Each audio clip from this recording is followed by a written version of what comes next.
बाहर का तापमान खून जमा देने पर उतारू था तो पेट की भूख आंतों को जला दे रही थी। ये कहानी है साउथ अमेरिका के एंडीज पर्वत की एक ऐसी अनजान जगह पर फंसे उन लोगों की जिनके पास उनके क्रैश हुए प्लेन और अपने साथियों की लाशों के अलावा और कुछ नहीं था। आखिर कैसे अपने दोस्तों और रिश्तेदारों का मांस खाकर 72 दिन तक इन लोगों ने सरवाइव किया। तो ये कहानी है फ्लाइट 571 की, जो एंडीज़ की पहाड़ों में क्रैश होकर कहीं खो गया।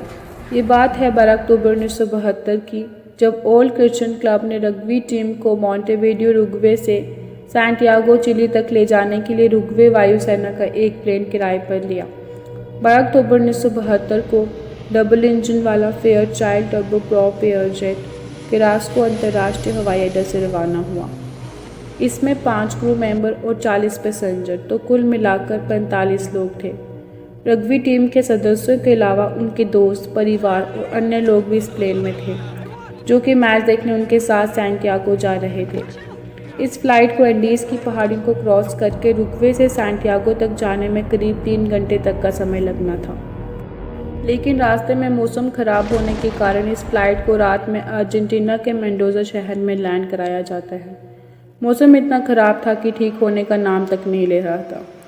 पायलट का प्लान था कि एक रात मेंडोजा में ही निकली जाए और दूसरे दिन मौसम ठीक होने पर एंडीज़ के पहाड़ों को पार किया जाए। पर अब क्या मालूम था उन पैसेंजर और पायलट को कि अगले दिन कौन सी मुसीबत टूटने वाली है। अब दूसरे दिन भी मौसम ख़राब ही होता है, लेकिन अब इस टीम को खेलने के लिए जल्द से जल्द सैंटियागो पहुंचना था। अगर ख़राब मौसम के चक्कर में ये लोग रुकते तो इनका मैच मिस हो जाता। इसलिए पायलट से रिक्वेस्ट करके ये लोग निकल पड़ते हैं, और पायलट भी इनकी बात इसलिए मानता है कि वो एक एक्सपर्ट पायलट था। वो इस रास्ते में ख़राब मौसम में कई बार फ्लाइट उड़ा चुका था, इसलिए उसे पूरा पता था कि एंडीज़ की पहाड़ियों को कैसे पार करना है। पायलट की कॉन्फिडेंस की वजह से एक दूसरे दिन 13 अक्टूबर को दिन के करीब 2:18 पर यह प्लेन मेंडोजा शहर से सैंटियागो की ओर टेक ऑफ करता है। यहाँ से सैंटियागो तक पहुँचने में करीब 1 घंटे तक का रास्ता बचा था, और पायलट को पूरा यकीन था कि वो एंडीज़ की पहाड़ियों को क्रॉस करके 1 घंटे बाद सही सलामत सैंटियागो पहुँच जाएंगे। यदि मैप पर देखा जाए तो मेंडोजा से सैंटियागो की मात्र 180 किलोमीटर की दूरी है। इस 180 किलोमीटर की दूरी में इस प्लेन को एंडीज़ की ऊंची ऊंची पहाड़ियों को भी पार करना था।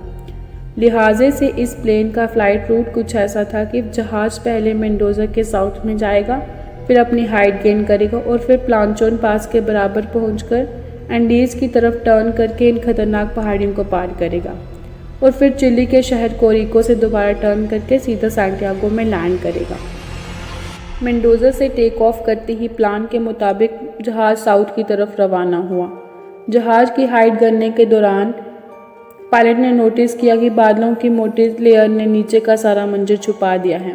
अब तक प्लेन इंडीज़ की पहाड़ियों के ऊपर ही उड़ रहा था। मौसम इतना ख़राब था कि पायलट को धुंध और बादलों के अलावा और कुछ नहीं दिख रहा था। अगर मौसम साफ होता तो पायलट आगे पीछे की पहाड़ियों को देखकर पता लगा लेता कि प्लेन कहाँ है। ज़्यादातर पायलट का अंदाज़ा सही होता है, पर इस मामले में भगवान को कुछ और ही मंजूर था। पायलट अभी प्लेन के इंस्ट्रूमेंट पर ही निर्भर था। प्लेन अभी उड़ रहा था एंडीज़ की पहाड़ियों के ऊपर, और पायलट को लगा कि वो चिली के पास पहुंचने ही वाला है और अब शायद उतरने का टाइम आ चुका है। तो उसने सैंटियागो एयरपोर्ट पर एटीसी से प्लेन लैंड करने की परमिशन मांगी। एटीसी ने पूछा, क्या आपने एंडीज़ की पहाड़ियों को पार कर लिया है? तो पायलट ने कहा, हाँ, उन्होंने एंडीज़ की पहाड़ियों को पार कर लिया है। एटीसी भी पायलट की दी गई लोकेशन पर निर्भर थी, तो एटीसी ने प्लेन लैंड करने की परमिशन दे दी। एटीसी ने पायलट से कहा कि प्लेन को 11,000 फीट से नीचे ले आओ, तो पायलट भी लोकेशन को मिसजज करते हुए प्लेन को धीरे धीरे नीचे करने लगा। जैसे ही वो नीचे करने लगा तो सामने से एकदम से एक बड़ा सा पहाड़ उसके सामने आ गया। एकदम से पहाड़ सामने आने के कारण पायलट भी हड़बड़ा गया, और पहाड़ को देखते ही पायलट प्लेन को एकदम से ऊपर करने लगा। प्लेन को एकदम से ऊपर करते समय प्लेन का संतुलन बिगड़ गया और वह नीचे की ओर गिरने लगा, जिससे प्लेन का पीछे वाला भाग पहाड़ से टकराकर अलग हो गया और पहाड़ से दूर जाकर कहीं नीचे गिर गया। पीछे का हिस्सा अलग होने के कारण पीछे की जो सीट थी वे यात्री समेत धीरे धीरे हवा में उड़ती जा रही थी, और वहीं पर 3 पैसेंजर हवा में उड़कर ख़त्म हो जाते हैं। इस टकराव में प्लेन की राइट विंग भी टूटकर बिखर जाती है, जिससे प्लेन का बैलेंस बिगड़ जाता है। बैलेंस बिगड़ने के कारण प्लेन की दूसरी विंग भी पहाड़ से टकराकर टूट जाती है। अब केवल प्लेन का फ्रंट वाला पार्ट ही बचा था, जो 320 किलोमीटर प्रति घंटे की रफ्तार से नीचे ग्लेशियर से टकराता है। क्रैश होते ही प्लेन की हालत देखने लायक थी, जो कि पूरा प्लेन तहस नहस हो चुका था। प्लेन को क्रैश होते ही 45 में से 12 लोग अपनी जान गंवा बैठे थे। जहाज में अभी भी 33 लोग जीवित थे, जो कि बुरी हालत में गंभीर रूप से घायल थे। किसी का हाथ टूटा था तो किसी का पैर। ज़्यादा गंभीर चोट लगने के कारण इनका खून भी काफ़ी बह गया था। इन बेचारों को तो ये भी नहीं पता था कि आखिर ये लोग हैं कहाँ। वो इस बात से बिल्कुल अनजान थे कि वो एक एंडीज़ की ग्लेशियर में कहीं गुम हो गए हैं। जहाज का पिछला हिस्सा अलग होने के कारण वो खुला था, जिससे ज़बरदस्त ठंड अंदर आ रही थी। ये इस वक्त एंडीज़ की उन पहाड़ियों में थे जहाँ का तापमान -30 डिग्री सेल्सियस तक ठंडा था। जैसे ही वो जहाज से बाहर निकले तो उन्होंने चारों ओर अपनी नज़र घुमाई तो ऊंचे ऊंचे बर्फ़ से ढके पहाड़ नज़र आ रहे थे। तो सबसे पहले उन्होंने अपनी साथियों की बॉडीज़ को बर्फ़ में दफनाना शुरू किया। अब जो 33 लोग जैसे तैसे बच तो गए थे, लेकिन हड्डियां जमा देने वाली बर्फ़ के बीच ज़िंदगी उनके लिए मौत से भी बदतर साबित होने वाली थी। रूह कंपा देने वाली ठंड में अब जो 33 लोग बचे थे, बिना पर्याप्त कपड़े और भोजन के धीरे धीरे मरने लगे। एंडीज़ पर्वत पर ठंड इतनी ज़्यादा थी कि बर्फ़ के अलावा उनको कुछ नज़र नहीं आ रहा था। हादसे की जानकारी मिलते ही उरुग्वे की सरकार ने शीघ्रता दिखाई और बचाव के लिए 4 हेलीकॉप्टर सर्च ऑपरेशन पर लगा दिए। लेकिन वो ये नहीं जानते थे कि प्लेन अर्जेंटीना में ही कहीं क्रैश हुआ है। ऑपरेशन शुरू हुए सुबह से शाम हो गई, लेकिन क्रैश हुए प्लेन का उन्हें कोई नामो निशान तक नहीं मिला। कई बार रेस्क्यू जहाज इनके ऊपर से गुजरते, पर इनके लाख इशारे करने पर भी उन्हें क्रैश हुई लोकेशन पता नहीं लग पा रही थी। प्लेन का रंग सफ़ेद होने के कारण बर्फ़ से ढके सफ़ेद एंडीज़ पर उसे ढूंढना घास के ढेर में सुई ढूंढने के बराबर था। बचे हुए लोगों को ये उम्मीद थी कि उन्हें बस आज की रात काटनी है, कल सुबह उन्हें बचाने के लिए कोई ना कोई ज़रूर आ जाएगा। तो उन्होंने क्रैश हुए प्लेन के पिछले हिस्से को कपड़ों और जहाज़ में पड़े अन्य चीज़ों से ढक लिया, ताकि अंदर आने वाली ठंडी हवा से बच सकें। जैसे तैसे करके ये लोग आज की रात निकाल लेते हैं, इसी उम्मीद से कि कल कोई ना कोई इन्हें बचाने ज़रूर आएगा। लेकिन इनमें से 5 लोग इस ठंड को नहीं झेल पाते हैं और वह अब बचे लोगों की संख्या 33 में से घटकर 28 रह जाती है। दूसरे दिन की सुबह 14 अक्टूबर को ये रेस्क्यू ऑपरेशन फिर से शुरू किया जाता है और अब 11 जहाज इन्हें ढूंढने के लिए उड़ान भरते हैं। लेकिन परेशानी तो वही थी, इस बर्फीले रेगिस्तान में वह सफ़ेद रंग का प्लेन कहीं नज़र नहीं आ रहा था। कई बार जहाज सर्वाइवर्स के ऊपर उड़ान भरते, लेकिन नीचे उन्हें बर्फ़ के अलावा उन्हें कुछ दिख नहीं रहा था। सर्वाइवर्स ने थोड़ा दिमाग लगाया और रेस्क्यू जहाज़ों को सिग्नल देने के लिए उन्होंने लिपस्टिक से SOS लिखने की कोशिश की, लेकिन इतना बड़ा SOS लिखने के लिए एक छोटी सी लिपस्टिक काफ़ी नहीं थी। तो उन्होंने अपने अपने बैग्स को बर्फ़ पर बिछा दिया और एक बड़ा सा क्रॉस बना दिया, ताकि रेस्क्यू जहाज़ों को जल्द से जल्द उनकी लोकेशन का पता चल जाए। उस दिन करीब 3 जहाज इनके ऊपर से उड़कर चले गए, लेकिन अफसोस किसी ने भी इनके बनाए हुए क्रॉस को नहीं देखा। अब ये दिन भी गुजर जाता है। अब अगले दिन 15 अक्टूबर को उस दिन भी कुछ ऐसा ही हाल रहता है। अब इन सर्वाइवर्स को समझ आ जाता है कि कोई भी मदद इन सर्वाइवर्स को उस बर्फीले रेगिस्तान से नहीं निकाल सकती। जैसे तैसे करके ये लोग एक एक मिनट अपनी ज़िंदगी का इतना हैवानियत से निकाल रहे थे कि आप सोच भी नहीं सकते। इन लोगों के पास बैग में जो भी खाने पीने का सामान था, इन्होंने एक दूसरे में बांट दिया। पानी की कमी को दूर करने के लिए इन्होंने प्लेन में से एक मेटल के टुकड़े को निकाला जो धूप में बहुत जल्दी गर्म हो सके। फिर उस पर बर्फ़ रख के उसको पिघलाकर पानी इकट्ठा करने लगे। इससे उनकी पानी की समस्या तो हल हो गई, लेकिन कुछ ही दिनों में विमान का बचा कुचा सामान भी ख़त्म हो गया। भूख प्यास और असहनीय ठंड को सहते सहते अभी ने इस पहाड़ पर 8 दिन गुजर चुके थे। कई बार रेस्क्यू प्लेन आते और इनके ऊपर से गुजर जाते। अब इस रेस्क्यू ऑपरेशन को करीब 10 दिन तक चलते चलते तो 11वें दिन इस बचाव अभियान को रोक दिया जाता है, क्योंकि अक्टूबर के महीनों में यहाँ बहुत बर्फबारी होती है। इसलिए सर्च अभियान को 2 महीनों के लिए पोस्टपोन किया जाता है। सबका मानना था कि एंडीज़ के विषम मौसम में बिना खाना और पानी के किसी का भी इतने दिनों तक जिंदा रहना नामुमकिन है। उन्होंने सोचा कि वो सारे यात्री मारे जा चुके होंगे और 2 महीने बाद उनकी डेड बॉडीज़ को ढूंढकर उनके परिवार को सौंप देंगे। इधर सर्वाइवर्स को प्लेन के मलबे में एक रेडियो मिला। जब उन्होंने उस रेडियो को ऑन किया तो उस रेडियो में उनकी ही न्यूज़ चल रही थी कि फ़्लाइट 571 के सर्च ऑपरेशन को बंद कर दिया गया है। अपनी ही मौत की खबर सुनकर सर्वाइवर्स के होश उड़ जाते हैं। खोजे जाने उम्मीद की जो किरण उनके दिल में उठी थी वो अब टूट कर बिखर चुकी थी। अब उनको पता है कि यहाँ पर मौत निश्चिंत है। अब या तो परिस्थितियों को अपने ऊपर हावी होने दो या फिर उनका डटकर सामना करो।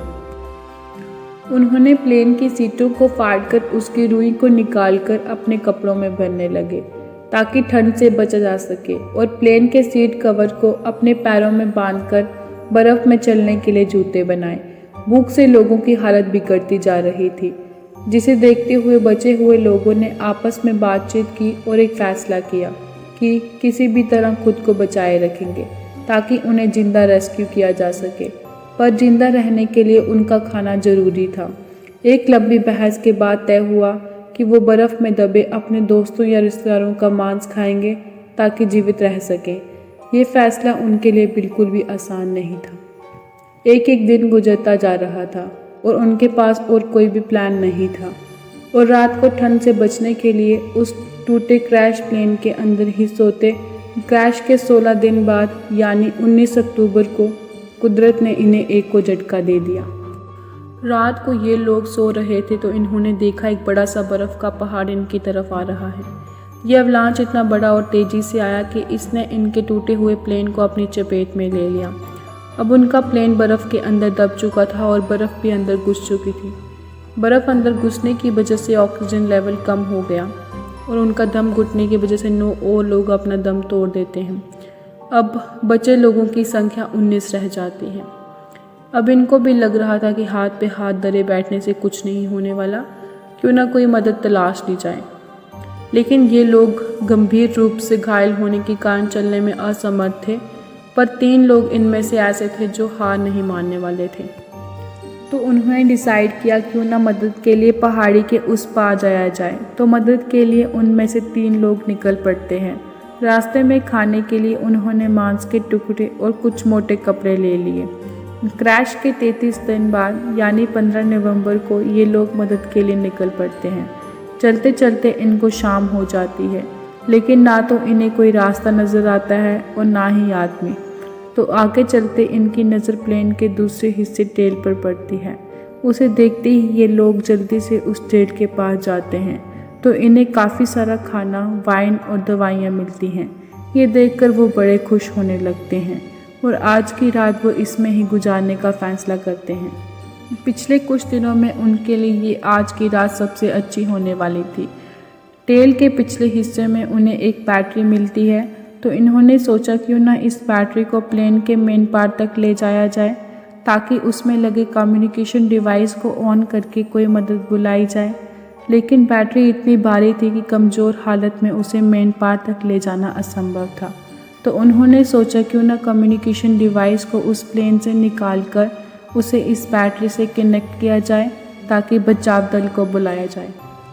लेकिन कुछ दिन मेहनत करने के बाद इन्हें सफलता नहीं मिली और क्रैश के 59 दिन बाद यानी 11 दिसंबर को एक और अवलांच आता है जिसमें 3 और लोग दबकर मर जाते हैं और अब बचे हुए लोगों की संख्या 16 रह जाती है। और अब तीनों लोग बिना किसी टूल के ग्लेशियर की खतरनाक चढ़ाई चढ़ने के लिए निकल पड़ते हैं। लेकिन ये बिल्कुल भी नहीं जानते थे कि इन्हें जाना किस जगह पर है। तो ये पश्चिम दिशा की ओर निकल पड़ते हैं। इन्होंने तो यही सोचा था कि इन्हें सिर्फ एक पहाड़ी को क्रॉस करना है और आगे इन्हें कोई ना कोई गांव या मदद ज़रूर मिल जाएगी। चलते चलते इन्हें आज चौथा दिन था और ये उस पहाड़ी की चोटी पर पहुंच चुके थे। जैसे ही ये वहां पहुंचे तो इनके पैर थोड़े ज़मीन निकल गई। इन्होंने देखा कि इस पहाड़ी के आगे कई और पहाड़ियाँ हैं और ये रास्ता कभी ख़त्म ही नहीं होता। इतने दिनों में ये जिस दिशा में चल रहे थे वो एक गलत दिशा थी, क्योंकि इनके पास खाने की सप्लाई बहुत ही कम थी। इसलिए उन्होंने एक फ़ैसला किया, उनमें से एक बंदा क्रैश साइट पर वापस चला जाएगा और 2 लोग आगे जाएंगे। तो ये लोग दोबारा से दूसरी दिशा वाली पहाड़ी की ओर निकल पड़ते हैं। आगे चलकर उस पहाड़ी पर पहुंचकर इन्हें सही रास्ते का पता चल जाता है और ये लोग कई दिनों तक आगे बढ़ते रहते हैं। कुछ दिनों में इन्हें एक नदी की छोटी सी धारा दिखाई पड़ती है और ये लोग उस धारा के साथ साथ नीचे चलते जाते हैं और करीब 9 दिनों के बाद 20 दिसंबर को इन्हें नदी के उस पार 3 लोग दिखाई पड़ते हैं। चलते चलते ये लोग काफ़ी थक चुके थे। पिछले 9 दिनों में इन्होंने पहाड़ पर करीब 61 किलोमीटर की हाइकिंग की थी और अब मंजिल इनके सामने थी। इन्होंने उनसे मदद के लिए बोला और वो लोग टुमारो बोलकर चले गए। उस दिन इन्हें कोई भी मदद नहीं मिल पाई, लेकिन अगले ही दिन वो लोग वापस आए और पत्थर में एक पेन और कागज़ लपेटकर नदी के किनारे से दूसरी ओर फेंका। उन 2 में से एक ने उनके साथ जो भी घटना घटी थी उस पर लिखकर उन विलेजर की ओर फेंका और जब उस विलेजर ने उसे पढ़ा तो वह सब कुछ समझ गया, क्योंकि उसे पता था कि कुछ दिन पहले इन पहाड़ियों पर प्लेन क्रैश हुआ था। लेकिन वो हैरान था कि ये लोग बिना कुछ खाए पिए इतने दिनों तक सरवाइव कैसे कर पाए। और वो जल्दी से शहर जाकर आर्मी कमान को सूचित करता है और जल्द ही चिली की एयरफोर्स इन्हें रेस्क्यू करने के लिए पहुंच जाती है। रेस्क्यू टीम उन 2 लोगों को हेलीकॉप्टर में बिठाकर जल्द ही क्रैश साइट पर पहुंचते हैं और 22 दिसंबर 1972 को क्रैश के 70 दिन बाद इन सर्वाइवर्स को रेस्क्यू किया जाता है। इन लोगों की हालत बहुत ख़राब थी। इस क्रैश के बाद केवल 16 लोग ही सर्वाइव कर पाते हैं। इन लोगों की जो कहानी है वो सच में दिल दहला देने वाली है। तो दोस्तों, कमेंट के माध्यम से बताएं कि आपको ये कहानी कैसे लगी और ऐसी नई नई कहानियों के लिए चैनल को सब्सक्राइब कर लें। धन्यवाद।